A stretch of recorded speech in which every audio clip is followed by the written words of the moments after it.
যেহেতু 32 নম্বর ভেঙে দেওয়া গেল, এবার আরেকটা মুজিবের সিম্বল আছে, সবচেয়ে গুরুত্বপূর্ণ সিম্বল সম্ভবত সেটা, আওয়ামী লীগের দিক থেকে যদি চিন্তা করি, টুঙ্গিপাড়া। টুঙ্গিপাড়ায় মুজিবের বাড়ি, তার কবর, সেগুলো নিয়েও আলাপ কেউ কেউ করছেন।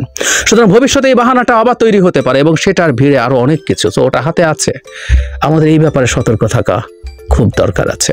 32 নম্বরের এই বাড়ি শেখ মুজিবুর রহমান বাস করেছেন এবং এটা ওনার প্রিয় বাড়ি ছিল, এটা আমরা বুঝতে পারি। কারণ উনি রাষ্ট্রের ক্ষমতায় আসার পর যখনই প্রেসিডেন্ট হন বা প্রধানমন্ত্রী হন, তিনি আসলে এই বাড়িটা ছেড়ে যান নাই। এবং অনেকে মনে করেন তিনি যদি যখন বাকশাল তৈরি হয় তখন উনি তো একবার প্রেসিডেন্ট ছিলেন, তারপর প্রধানমন্ত্রী, আবার প্রেসিডেন্ট হয়েছেন, তখন তিনি যদি এখানে না থেকে প্রেসিডেন্টের বাসভবনে, বঙ্গভবনে থাকতেন, তাহলে হয়তো উনি বেঁচেও যেতে পারতেন, কেউ কেউ বলেন। তখন অ্যাটলিস্ট এত সহজ হতো না বলে বলা হচ্ছে, কারণ আসলে এই একটা খুব ছোট্ট এরিয়ার একটা বাড়িতে এটা সহজ ছিল। সো উনি এই বাড়িতে থেকেছেন এবং ওনার এন্টায়ার রাজনৈতিক জার্নি এটার সাথে দিয়েছেন এবং এটার একটা ঐতিহাসিক মূল্য আছে, উইচ আই অ্যাগ্রি। আমি গতকাল খুব ভালো অবস্থায় ছিলাম না, খুব তাড়াহুড়োর মধ্যে একটা ভিডিও করে ওর মধ্যে কথাটা বলেছি, আমি আবারও বলছি, এটার একটা ঐতিহাসিক মূল্য আছে, আমি সত্যিই সেটা বিশ্বাস করি। একটা কথা তো সত্য, সিম্বলগুলো থাকা না থাকা না, মুজিবের যে জায়গা আছে ইতিহাসে সেই জায়গা থাকবে। আমি বহুবার বলেছি, অনেকে আমাকে প্রতি অসন্তুষ্ট হতে পারেন, ক্ষুব্ধ হতে পারেন, কিন্তু আজ থেকে আরও 10, 20, 30, 50, 100, 200 বছর পর আমাদের ইতিহাসগুলো তো থাকবে। মুজিব তার জায়গাটায় থাকবেন। আমি বহুবার বলেছি, উনি ফাউন্ডিং ফাদার্সদের একজন, পারহ্যাপস না, এটা আমি স্বীকারও করি, ফাউন্ডিং ফাদার্সের মধ্যে সবচেয়ে গুরুত্বপূর্ণ মানুষ উনি। যেমন জর্জ ওয়াশিংটন আমেরিকার ফাউন্ডিং ফাদার্সের মধ্যে সবচেয়ে ইম্পর্টেন্ট হিসেবে জর্জ ওয়াশিংটনকে ধরা হয়। তো ইতিহাসে থেকে যাবে, এই ভেঙে যাওয়াটা কিছু না। আর ফলে যেটা হয়েছে, এইরকম একটা জিনিস পুরো ডেমোলিশড হয়ে গেল। আগে তো পুড়িয়েই ফেলা হয়েছে, এটাকে রিকনস্ট্রাকশনের চেষ্টা করা যেতে পারতো, এখন এটা পুরো ধ্বংসই হয়ে গেছে। এবং এই প্রস্তাব আসছে যেখানে কোনো না কোনো স্থাপনা যেন তৈরি করা হয়, সেটা হতে পারে। কেউ কেউ মসজিদ তৈরির কথা বলছেন, এগুলো কিন্তু বারবার বলছি, আমরা এমন প্রেক্ষাপট যেন তৈরি না করি যাতে মানে গ্লোবাল এই ন্যারেটিভ তৈরির সম্ভাবনা থাকে যে এখানে ধর্মীয় উগ্রবাদীরা ক্ষমতা দখল করেছে। আমি একটা ভিডিও দেখলাম যেখানে আবারও কালেমা লেখা পতাকা উড়িয়ে স্লোগান দেয়া হচ্ছে, এগুলো প্রত্যেকটা কিন্তু ওই ন্যারেটিভকে সাপোর্ট করে। কেউ না কেউ খেলছে, ভেতরে ভেতরে অনেকেই খেলছে, আমাদের এই ব্যাপারে সতর্কতা দরকার আছে। যেসব আওয়ামী লীগের মনে করছেন 32 নম্বর ভেঙে দিয়ে তাদের মানে আবেগের জায়গা আঘাত হয়, আর কারো কারো আবেগের জায়গা আঘাত পেতেই পারেন এবং এটা ভুল না। আমি আবারও বলছি, শেখ মুজিবুর রহমান মৃত্যুর সময় এসে অত্যন্ত জনপ্রিয় হয়ে গিয়েছিলেন, কোনো সন্দেহ নেই, কারণ উনি বিভৎস একজন টাইরেন্টে পরিণত হয়েছিলেন শেষ মুহূর্তে এসে। উনি মানে বাংলাদেশ স্বাধীন হওয়ার পর থেকে, কিন্তু তার আগে তার দীর্ঘ রাজনৈতিক লড়াই আছে, সংগ্রাম আছে, বাংলাদেশের মুক্তিযুদ্ধ তার নামে হয়েছে। গতকাল এই ঘটনাটা যখন ঘটতে যাচ্ছে তখনই আমরা আসলে নানা রকমভাবে এটাকে দেখার চেষ্টা করেছি এবং একটা সমাজের জন্য এই আলোচনাগুলো, এই মতামতগুলো খুবই স্বাস্থ্যকর। আমরা একমত হব না, কিন্তু আমরা এই আলোচনা করব। কিন্তু এর মধ্যেও কিছু অ্যালার্মিং সাইনও তৈরি হয়েছে, কারণ এই ঘটনা শুধু ওখানে থেমে থাকেনি। আমরা সব কিছু মিলে একটু কথা বলতে চাই। এই ঘটনা বা গতকাল যা যা ঘটলো সব কিছুর আসলে কার লাভ হলো, কার ক্ষতি হলো, বিশেষ করে ধানমন্ডি 32 এই মাটিতে মিশে যাওয়াটাকে আমরা কিভাবে দেখব। একটা অ্যালার্মিং একটু জানিয়ে রাখি, গতকাল কয়েকটা ঘটনা এর সাথে ঘটেছে যেগুলো আমাদের ভবিষ্যৎ নিয়ে বিপজ্জনক কোনো সিগন্যাল দেয়। আমরা নিশ্চয় খেয়াল করেছি, সেটা হলো খুলনায় শেখের বাড়ি, মানে শেখ মুজিবুর রহমানের ভাই এবং মানে শেখ হাসিনা চাচাতো ভাই শেখ হেলাল, অত্যন্ত পাওয়ারফুল, ক্ষীণের রাজনীতি মূলত ওই লোকটাই নিয়ন্ত্রণ করতো আমরা জানি।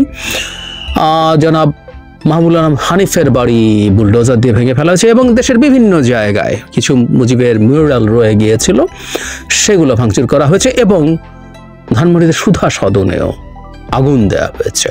এই সবগুলো alarming sign, seriously alarming sign, এবং আমরা সতর্ক হতে হবে। খেলা কোনো একটা শুরু হচ্ছে। আগে 32 নম্বর নিয়ে আলোচনা করি। 32 নম্বর ভেঙে দেয়াতে কি ক্ষতি হলো, কেউ কেউ আমি যত রকম মতামত প্রয়োজন দেখেছি, এবং ফেসবুকে খুব গুরুত্বপূর্ণ মানুষ যাদের মতামতকে আমি শ্রদ্ধা করি, যাদের মতামতকে আমি কগনিজেন্সে নিই, এমন অনেকের মতামত দেখার চেষ্টা করেছি। তাতে কেউ কেউ বলছেন 32 নম্বর ভাঙাটা মূলত ভারতের পরিকল্পনা এবং ভারতের ফাঁদে হয়েছে। শেখ হাসিনার এই ফাঁদ পেতেছেন এবং তাতে আমরা পা দিয়েছি।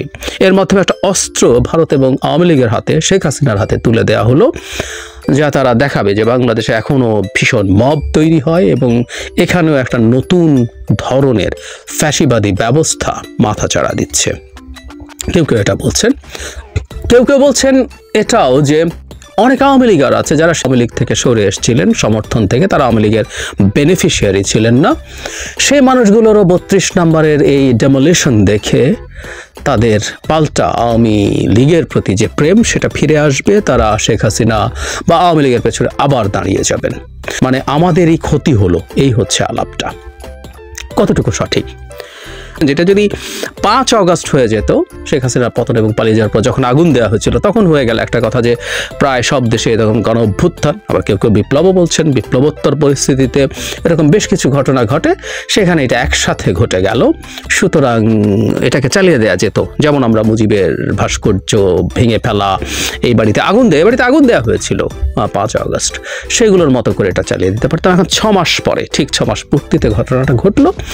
এটাকে বাংলাদেশের শাসনহীনতার, গভর্নেন্সহীনতার এক ধরনের প্রেক্ষাপট হিসেবে তারা সেল করার চেষ্টা করবে। এবং যেহেতু ভারত আওয়ামী লীগকে বাঁচিয়ে রাখতে চায়, এবং এখন আমি আশা করি যারা আওয়ামী লীগের সেরকম মানুষ আছেন তারা সেন্সিবল হবেন এবং তারা বুঝবেন এটা আসলে একটা সিম্বল ভাঙা হয়েছে এবং একটা রিটালিয়েট করা, শেখ হাসিনা যা করছেন তার জন্য পাল্টা একটা ব্যবস্থা নিতে চেয়েছে জনগণ, সেই কারণেই নিতে গেছে।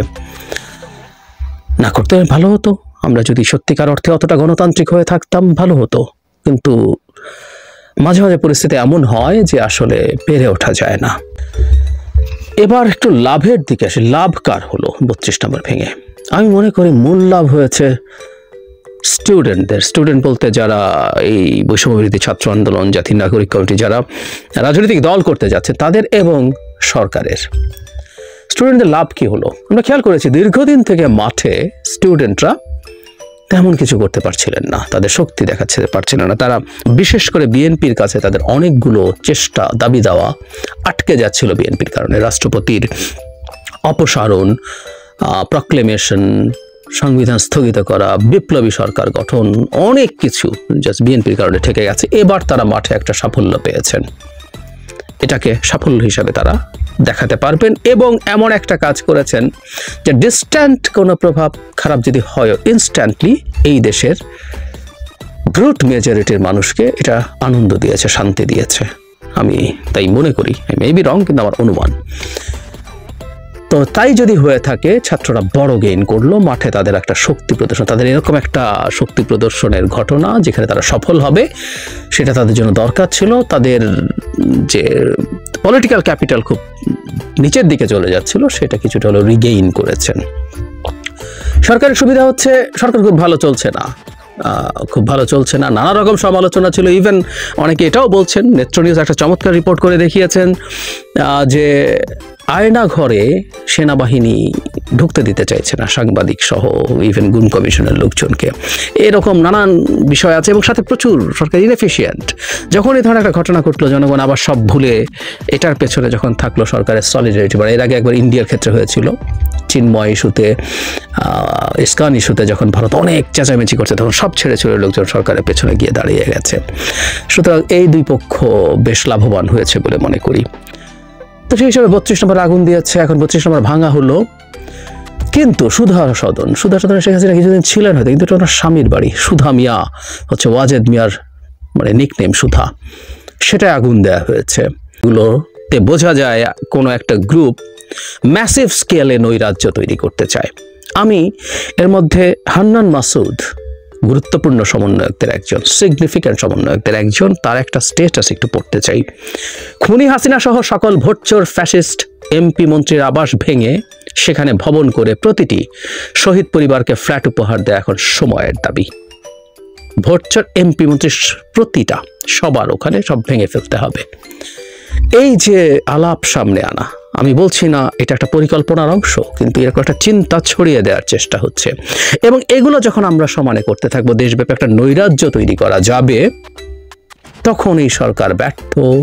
একটা বিশেষ কোনো ধরনের সরকার আবার আনার চেষ্টা, এগুলো তখন হতে পারে, বা এটা পারা যাচ্ছে না, সুতরাং ওই রকম সরকার করো, সেই রকম সরকার করো, 1-11 করো, বিপ্লবী সরকার করো, নানান আলাপ কিন্তু তখন দেয়া হতে পারে। সেই রকম একটা চেষ্টা খুব ভালোভাবে আসবে। এবং একটা মনে রাখতে হবে, এই সরকারের ব্যর্থতার সাথে আমাদের সেনাপ্রধানকেও ব্যর্থ হিসাবে দেখানোর চেষ্টা দীর্ঘদিন থেকে ছিল, এখনো থাকবে। সেটা যদি হয়, একটা মানে যে স্ট্যাটাস কোটা আছে এটা ভেঙে একটা বাজে অ্যানার্কি তৈরি হতে পারে। সুতরাং বিভিন্ন জায়গায় যে গতকাল হামলা হয়েছে, এই ধরনের হামলা বন্ধে সরকারের সতর্ক হতে হবে এবং জনগণেরও ভিজিল্যান্ট হতে হবে। খুব সতর্কভাবে এই সময়টাকে আমাদের দেখতে হবে। সুতরাং ওই পক্ষ লাভবান হয়েছে, তারা এই ধরনের একটা ঘটনার মধ্যে আরো কিছু এক্সপেরিমেন্ট করতে পেরেছে, তারা এটা আরো করতে পারে, আরো কোনো বাহানায়। কারণ আমরা এর মধ্যে আরো নানান দাবি ঢুকে যেতে দেখছি। কেউ কেউ লিখছেন প্রেসিডেন্টকে সরানোর জন্য এটাই সময়। আরো ভয়ঙ্কর কথা আছে, যেহেতু 32 নম্বর ভেঙে দেওয়া গেল, এবার আরেকটা মুজিবের সিম্বল আছে, সবচেয়ে গুরুত্বপূর্ণ সিম্বল সম্ভবত সেটা। আওয়ামী লীগের দিক থেকে যদি চিন্তা করি, টুঙ্গিপাড়ায় মুজিবের বাড়ি, তার কবর, সেগুলো নিয়েও আলাপ কেউ কেউ করছেন। সুতরাং ভবিষ্যতে এই বাহানাটা আবার তৈরি হতে পারে এবং সেটার ভিড়ে আরো অনেক কিছু, তো ওটা হাতে আছে। আমাদের এই ব্যাপারে সতর্ক থাকা খুব দরকার আছে।